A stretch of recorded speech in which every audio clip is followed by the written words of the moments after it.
In addition to the presidency, there are two other branches of the American national government. That is Congress and the courts.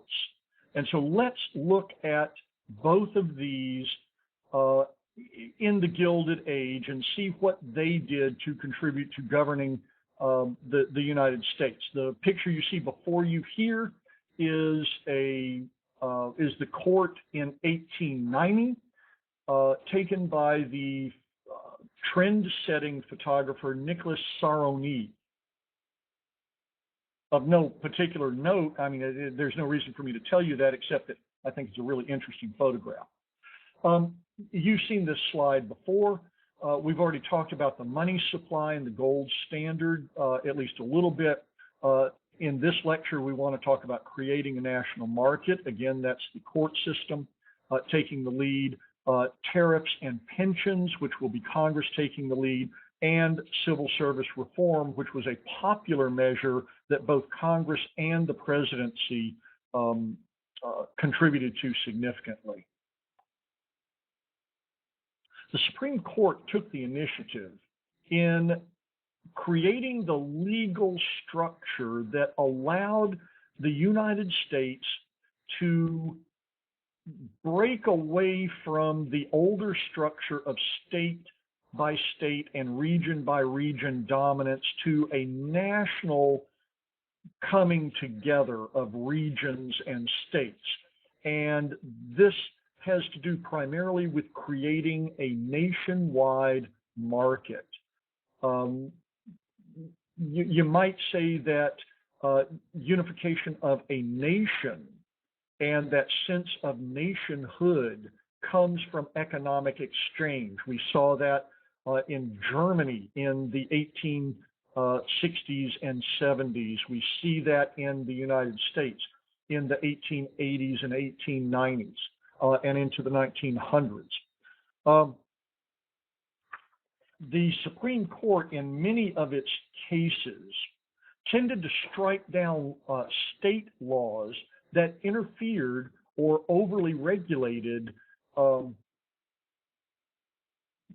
the power of companies to operate in a national environment. And when the Supreme Court did that, and mostly, like I said, in favor of corporations, in favor of companies, disallowing states to regulate, that ended up putting regulatory power in the hands of the federal government. If states were prevented from regulating because it was a national project to deal with interstate commerce, then the federal Congress would ultimately have to be the locus of regulation if regulation was indeed going to occur. And that's the nature of congressional action during the progressive era, which followed this era.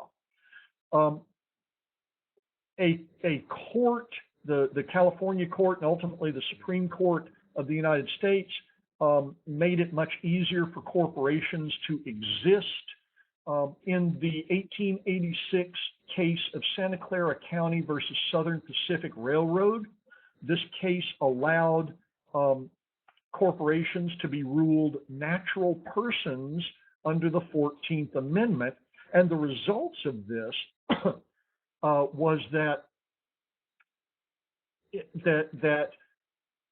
the Supreme Court, applying the 14th Amendment and the Due Process Clause of the 14th Amendment to corporations, said that states could not regulate corporations because that was a taking of property. Usually regulation took the form of for example, mostly this has to do with railroads, took the form of regulating railroad rates and lowering railroad rates. And if they were lowered below what the railroad thought they could get, then the railroads complained that the regulations were depriving them of their property in potential profits. And the Supreme Court agreed. That was the very nature of Santa Clara County versus Southern Pacific Railroad. And that was applied across the board, saying that, yes, states can have their own commerce commissions and their own public utilities commissions, and they can, to some extent, regulate railroads within their borders. But even then, that's an unconstitutional taking um, of property in the form of unrealized profits. So this protected corporations from regulation and moved the regulatory responsibility over corporations to the federal government. It also allowed now the development of nationwide transportation and communications networks, which created a national market and drew the country more firmly together. Let's move on to tariff and pensions. This was the province of Congress. Congress spent most of its efforts dealing with tariffs and pensions. Now, what is a tariff? A tariff is a tax on manufactured goods that are imported into the country. So there are a couple of different ways that tariffs operate, a couple of different results that you seek. One is to protect an industry that can be harmed by lower prices coming in from overseas, usually either more developed countries that have been able to lower their prices because of an economy of scale, or in the modern era, less developed countries that can use extremely cheap labor, usually kept cheap by force of law, to manufacture goods that then undercut goods made in the nation that's a consumer. So that's called a protective tariff. There's also a tariff for revenue in lieu of other taxes. At the federal level, then tariff policy has been sometimes protective, but always revenue generating, particularly in the era before there was an income tax. And the income tax did not become possible until 1917, and then did not become common until the 1920s, 30s, 40s, and 50s. So tariffs were the basic way by which the federal government funded itself. Protective tariffs, now the best kind of tariff from the government standpoint was a tariff that both protected industries and was high enough to actually generate revenue. And the balance between protection and revenue generation became the battleground over tariff policy, and really had been throughout the 19th century. We see that the 1890 McKinley tariff, named for the senator who became the president and was the third president assassinated, William McKinley, was a very high tariff. I mean, very high, like appallingly high. It frequently added as much as 50% tax to the cost of goods being imported. This helped manufacturers, and by helping manufacturers, it helped industrial laborers. And so you frequently find industrial laborers who might not have agreed with anything their bosses wanted, voting for the same national candidates, usually Republicans, who kept tariffs high, which made it easier for them to keep jobs, gain wages, and actually improved the wage situation for many industrial workers. On the other hand, protective tariffs harmed farmers and consumers by making goods more expensive to to buy.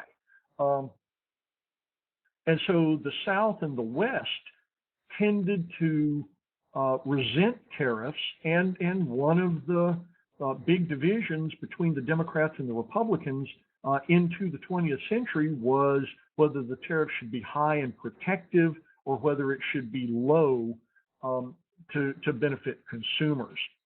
Now, between tight money policies and high tariffs, then farmers were pretty well strapped throughout this entire period. One of the things that did occur, though, was that these protective and revenue-generating tariffs generated large federal surpluses. But in order to keep the pressure off for lowering tariffs, then principally the Republican Party figured out a way to spend that money without and do some good at the same time. And that was creating pensions for Union soldiers and their descendants. This was a very popular use of this large federal surplus. It cost up to $100 million a year, draining out of the Treasury and going, because of tariffs, from the South and West into pockets of soldiers who had fought for the Union, who frequently lived in the industrial belt of the upper Midwest and the Northeast. So there was a large transfer of wealth, in geographic transfer of wealth because of the tariff. And the great lobbying organization that kept pushing for pension maintenance was the Grand Army of the Republic. This was a Union veterans organization, the GAR. And it was, again, the supreme lobbyist for using the federal surplus to pay ever-increasing pensions to Union soldiers. Now, some presidents attempted to scale this back, particularly Grover Cleveland, and he was unsuccessful at doing so. In fact, the Harrison administration, between Cleveland's two administrations, and that was part of the McKinley tariff, actually raised the pensions, and so Cleveland, who was unable to get pension reform in his first term, it had an even harder battle in his second term and was ultimately unsuccessful at reforming pensions. So this was a congressional issue. It was bacon that the congressman could bring home, and everybody who got the pension liked the pension, and there were millions of people who got this pension. Finally, let's look at civil service reform. There had been a backlash against city bosses, particularly in the wake of the breaking up of the Tweed Ring in 1871. There had been a backlash against all kinds of bossism. There had been a backlash against the old Jacksonian concept of, quote unquote, to the victors goes the spoils, particularly patronage in office. In large part, this was spurred by organizations that had come up, social scolds and political scolds who had the ear of the public in some cases, or at least had a mouthpiece through various newspapers and national circulation magazines, which were very political at this time. And they argued in favor of creating a body of bureaucrats who were not beholden to the current administration and were not political appointees, but were appointed to their offices in order because of their technical skills that usually came about because they had been college educated. This is one way that the middle class was able to grow, was by becoming part and parcel of the federal bureaucracy, later the state, and then the city bureaucracies. One of the authors of civil service reform was the National Civil Service Reform League. This organization was led by a number of individuals who, with their independent counterparts, were usually known as mugwumps, and that's an old Algonquin word for chieftain, but it also carries with it some negative connotations, scoldishness, and other unbecoming finger-shaking, harumphing mechanisms. The mugwumps were loud, and they had the ability to be loud because they were in New York and in Boston, and they had either control of or they had access to influential opinion-making magazines like The Nation, for example, and other crusading magazines, and they argued in favor of creating a civil service. But it was the assassination of President Garfield by the insane Charles Guiteau, who really thought that